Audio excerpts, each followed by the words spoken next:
Olá, meus amigos, bem-vindos a mais um vídeo no canal Professor Carlos Alexandre Costa. Estamos aqui lendo o excelente livro A Bíblia e Seus Absurdos.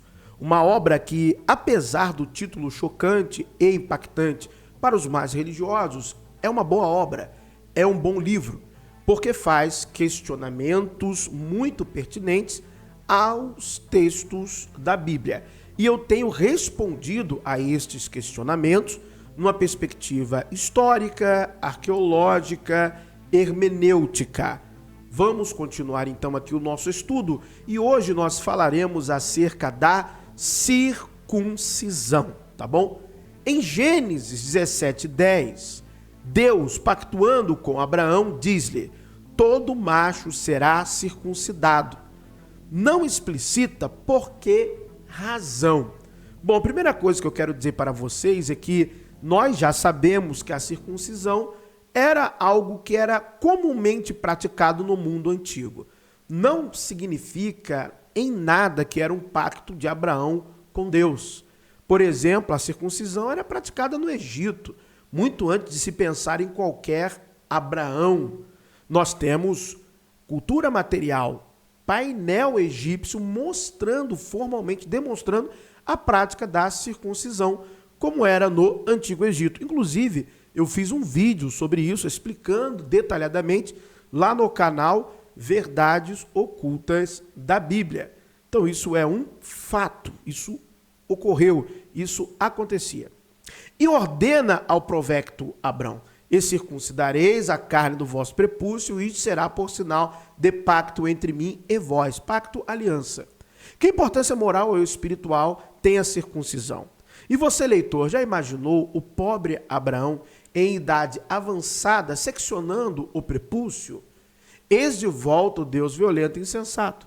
E o macho com o prepúcio, cuja carne do prepúcio não estiver circuncidada, aquela alma será extirpada dos seus povos, quebrando o meu concerto, o meu pacto, a minha aliança.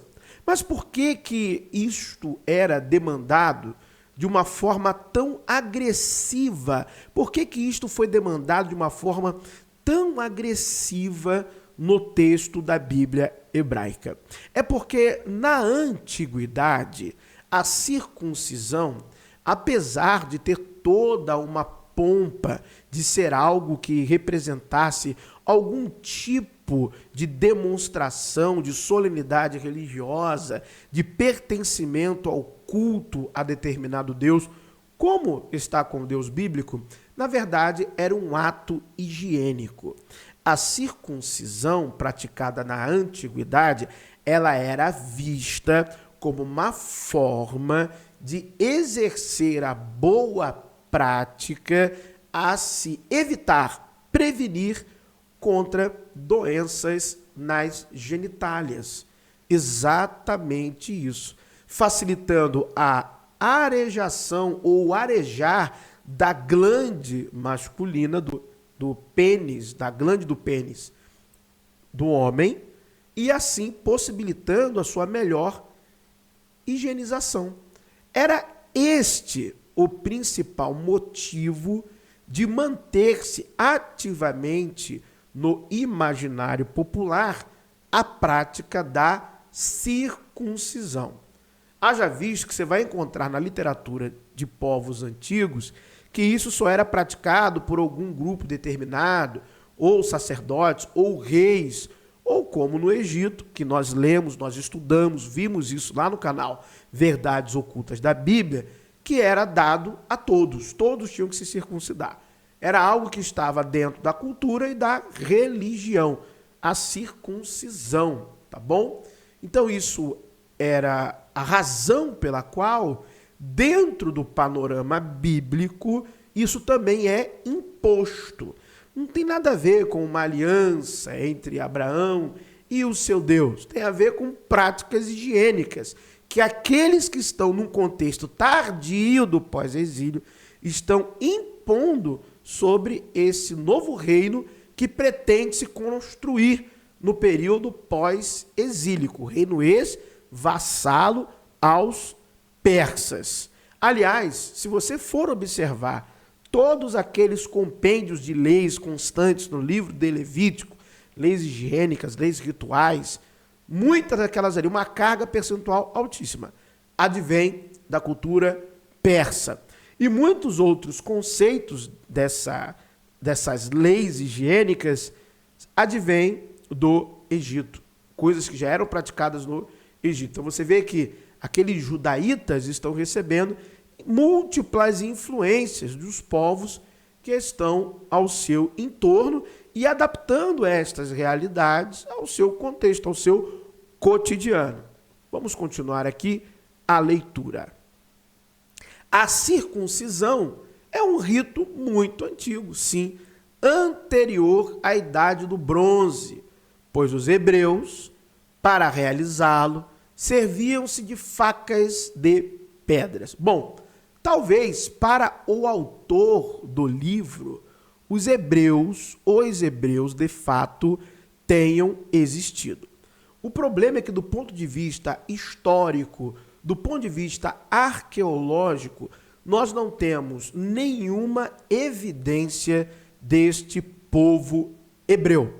Nós temos evidências de diversos povos, Ixos, Apirus, Chassos e tantos outros, mas nós não temos evidências do povo hebreu, porque o hebreu nada mais era que o próprio cananeu. O israelita nada mais era que o cananeu, que com o passar do tempo mudou o seu nome apenas para uma identificação étnica própria, judeus ou israelitas.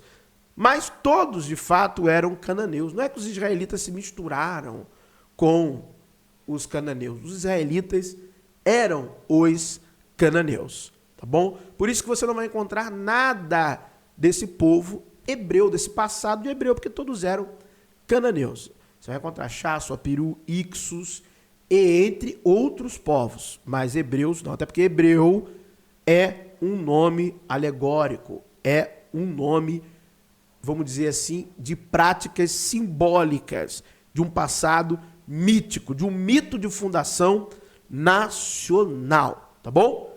Vamos lá então. Esta prática, presta atenção, proveio do Egito. Quem falou isso para vocês antecipadamente? Eu falei para vocês, até porque já estudamos isso há muito tempo atrás. Para os hebreus e que estes a adotaram, por respeito humano, para escapar ao desprezo dos egípcios. É que eu discordo. Não. Talvez o autor, no tempo em que ele escreveu, as pesquisas, né, que estavam disponíveis a ele não estavam tão avançadas quanto hoje estão. Tornou-se então um sinal de aliança entre Deus e o seu povo.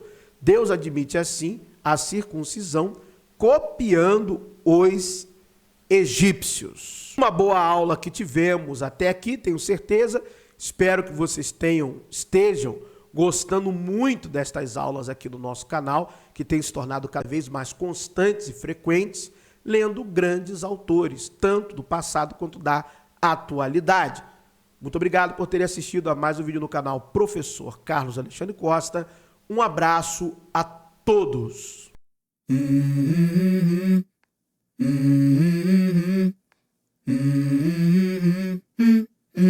Let's go. I wake up to a little bit of drool on my pillow, feel like it's gonna be a bad day. Yeah, I'm tired of shit, and the coffee ain't hit yet, damn ain't that great. I don't wanna go to work, cause my boss is a jerk.